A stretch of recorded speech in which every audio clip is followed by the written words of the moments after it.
Sa mga araw na ito, ako ay nagpunta sa Quiapo, isa sa mga pinakamasigla at makulay na lugar sa Maynila. Pagbaba ko pa lang, sinalubang agad ako ng init ng araw at dagsa ng mga tao. Ang bawat kanto, puno ng ingay, tawanan at sigawan ng mga nag-aalok ng paninda. Ramdam na ramdam ko ang buhay ng lungsod, mabilis, magulo, pero puno ng kwento.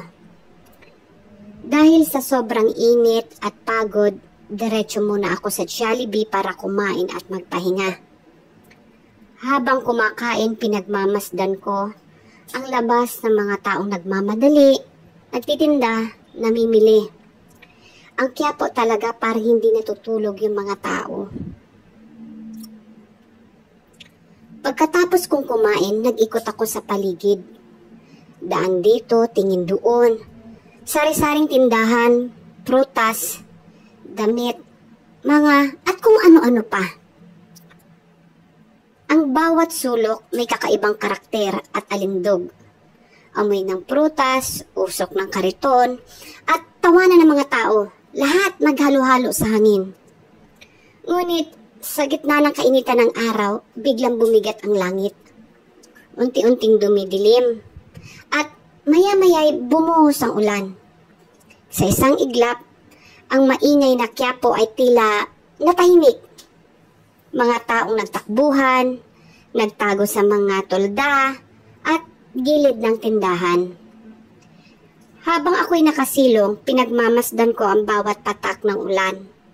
May kung anong ginhawang dala, parang pansamantalang pahinga, mula sa gulo at init ng araw.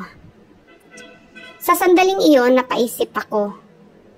Sa Quiapo, makikita mo hindi lang ang ganda ng lugar, kundi ang tibok ng buhay ng mga tao.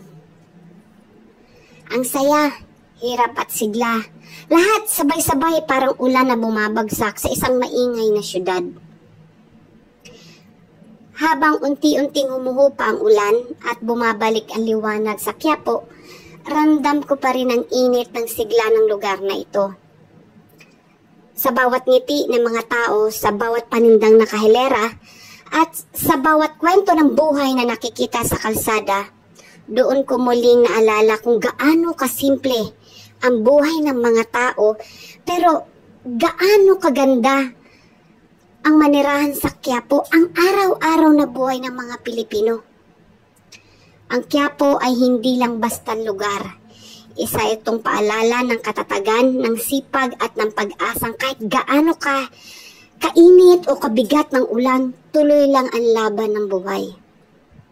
Kaya sa pagtatapos ng araw na ito, bit-bit ko ang mga ngiti, amoy ng ulan at kwento ng Quiapo na mag-iiwan ng marka sa aking alaala.